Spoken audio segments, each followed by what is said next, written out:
Dans cette rame de métro, tout le monde fait la gueule. Faut dire qu'on est lundi. Faut dire qu'il est 7h30 et faut dire qu'on est un peu serré. Enfin, quand je dis que tout le monde fait la gueule, c'est pas tout à fait vrai. Si on pouvait, l'espace d'un instant, fendre cette foule compacte, la traverser de part en part et se retrouver à l'autre bout de la rame, alors on verrait un drôle de type. Son visage est amaigri, pâle, creusé. Il y a des grosses gouttes de sueur qui perlent sur ce visage-là, et puis des tremblements incontrôlés tout le long de son corps. Ouais.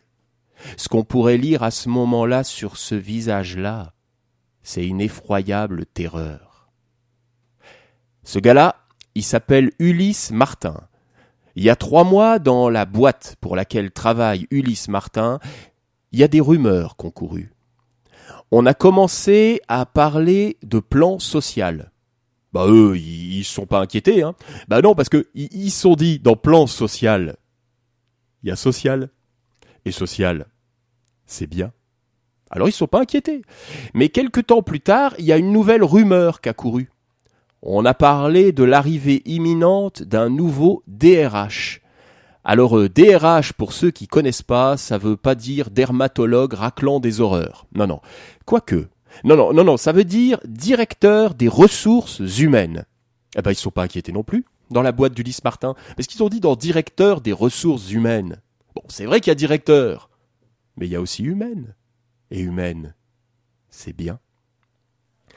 Le temps a passé, et un lundi matin, ils sont tous arrivés, tous ceux de la boîte dans le grand open space. Ils se sont installés dans leur bureau, où ils pouvaient tous se voir les uns les autres. Et ils ont su qu'il était là, qu'il était arrivé le DRH. Parce que ils ont vu une lumière qui filtrait à travers les stores de son bureau.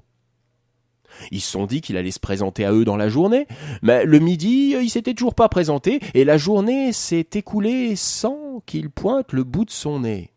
Bon, il avait sûrement beaucoup de travail pour sa première journée. Le lendemain, mardi, ils sont tous arrivés le matin dans le grand open space, se sont installés à leur bureau, il y avait toujours la lumière qui filtrait à travers les stores, mais la journée s'est écoulée d'eux-mêmes, sans trace du DRH. Ouais, ça promettait. Pas très causant comme gars. Le lendemain, mercredi, il y a eu du nouveau. À 12h15, il y a le téléphone du gros Serge qui a sonné. Le gros Serge, 15 ans de boîte, jamais un retard, jamais un blâme, plusieurs fois salarié du mois avec sa photo au-dessus de la machine à café. À 12h15, son téléphone a sonné. Le gros Serge a décroché. Il a raccroché. Il s'est levé sans un mot, s'est dirigé vers le bureau du DRH. Il a frappé. Pas de réponse. Il a ouvert la porte, l'a refermée. Bon, à 12h30, comme il était toujours pas ressorti, les autres y sont partis à la cafétéria pour prendre le déjeuner.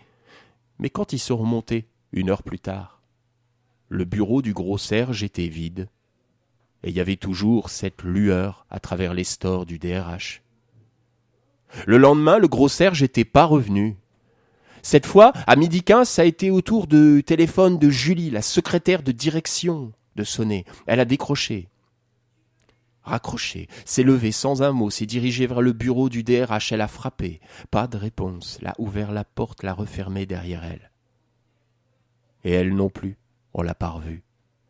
Le lendemain, ça a été Bob, le gars du service communication qui était resté bloqué dans les années 80 avec sa chemise à fleurs et son catogan. Et puis ça a été un autre, et puis encore un autre, et puis encore un autre, et encore un autre, jusqu'à ce vendredi soir-là, où quand Ulysse Martin a levé les yeux de son bureau, il s'est aperçu qu'il était tout seul au milieu d'une forêt de bureaux vides. Alors a commencé pour lui le plus long week-end de toute son existence. Il n'a pas pu sortir, il n'a pas pu manger, il n'a pas pu dormir. Il est resté devant son écran de télé, mais il la regardait pas. Zappé. C'est pour ça que ce lundi-là, à 7h30, si on avait pu la fendre, cette foule hostile dans cette rame de métro, alors on l'aurait vu sur son visage, l'effroyable terreur. Ulysse Martin, il est arrivé dans le grand open space vide. Il s'est installé machinalement à son bureau, il a ouvert son ordinateur, mais il ne pouvait pas travailler. De temps en temps, il levait la tête et il regardait la lumière à travers les stores du bureau du DRH. À 12h30, le téléphone n'avait pas sonné, alors il est descendu à la cafétéria, machinalement parce qu'il n'a rien pu manger. 1 heure plus tard, il est remonté dans le grand open space, il a attendu. À 17h20, il s'apprêtait à se lever, à éteindre son ordinateur quand son téléphone a sonné. Il a décroché, a raccroché, il s'est levé, et là, allez savoir ce qui se passe dans la tête des gens quand ce genre de choses vous arrive. Il a pris sur son bureau un coupe-papier, un simple coupe-papier qu'il a mis dans sa poche. Il s'est dirigé vers le bureau du DRH, il a frappé. Pas de réponse, a ouvert la porte et l'a refermée derrière lui. Devant lui, dans le bureau, il y avait le DRH. Costume gris, cravate grise, chemise grise, visage gris et un étrange chapeau melon gris. Sont restés un moment comme ça, sans dire un mot. Et puis le DRH a montré la chaise devant lui. Alors Ulysse Martin est venu s'asseoir. Mais le DRH a rien dit. Sont restés encore un moment comme ça, l'un en face de l'autre. Et puis soudain, Ulysse Martin s'est dit qu'il allait peut-être parler parce que la bouche du DRH s'est ouverte, mais elle s'est ouverte démesurément, jusqu'à toucher le sol et le plafond. Et Ulysse Martin, il s'est senti aspiré dans la bouche du DRH. Il a essayé de se retenir à une chaise, à un bureau, il a essayé tout ce qu'il pouvait, mais l'aspiration était trop forte. Soudain, dans sa poche, il a senti le coupe-papier, il l'a sorti, il l'a enfoncé dans la gorge du DRH. Aussitôt, l'aspiration s'est arrêtée et Ulysse Martin s'est mis à courir, à s'enfuir. Le DRH a arraché le coupe-papier de sa gorge, il s'est mis lancé à la poursuite d'Ulysse Martin. Mais Ulysse Martin n'avait pas mangé depuis si longtemps qu'il n'a pas vu. Il n'a pas vu ce câble d'ordinateur sur le sol. Il a roulé boulet sur le sol et à nouveau le DRH est arrivé à sa hauteur. À nouveau sa bouche s'est ouverte démesurément jusqu'à toucher le sol et le plafond. Et à nouveau l'aspiration a repli, encore plus forte. Ulysse Martin s'est senti aspiré. Il s'est accroché partout où il pouvait, mais c'était trop fort. Soudain sous ses doigts il a senti le froid d'une paire de ciseaux. Il a pris la paire de ciseaux, l'a écartée et l'a enfoncée dans les yeux du DRH qui s'est écroulé sur le sol, qui a commencé à convulser et à perdre son sang par les yeux.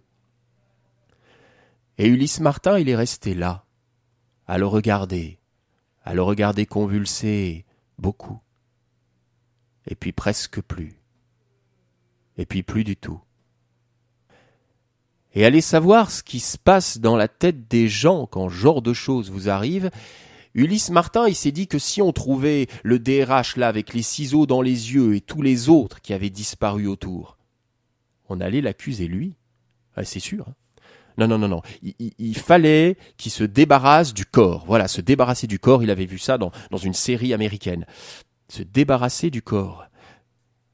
Le massicot, le coupe-papier. Il a soulevé le corps du DRH, il était léger comme une plume. Il l'a posé sur un bureau, il a pris le massicot, le coupe-papier, il a commencé à débiter le corps du DRH en morceaux. Ensuite, il a trouvé un grand sac de jute où on mettait le courrier. Il a mis les morceaux du DRH dedans, il l'a fermé, il a mis le sac sur son épaule, il est sorti du bureau, il est sorti dans la rue, il a pris le métro et il est rentré chez lui. Il a déposé le sac sur sa table de cuisine. Il s'est assis. Et puis il est resté là, sans bouger, devant le sac. Et puis soudain, il s'est rappelé qu'il n'avait pas mangé depuis 3 jours. Il a eu faim, alors il a été prendre une grande marmite, il a mis les morceaux du DRH dedans avec du sel, du poivre, du thym, du laurier, du vin, beaucoup de vin avec le DRH, il faut ça sinon c'est sec. Il l'a mis à cuire. Et puis il a attendu. Et quand ça a été cuit, il s'en est servi une assiette. Et puis une 2e assiette, une 3e assiette, il a tout mangé. Le temps a passé. La boîte dans laquelle travaillait Ulysse Martin, elle a été rachetée. Une nouvelle entreprise s'est installée. Au début, la croissance a été fulgurante, le grand open space s'est rempli rapidement. Ça faisait plaisir à voir, mais vous savez comment c'est. La crise, bientôt les rumeurs, plan social. Et puis une autre rumeur qui a couru. L'arrivée imminente d'un nouveau DRH. Un certain Ulysse Martin. Un type en pleine ascension sociale. Enfin, à ce qui paraît.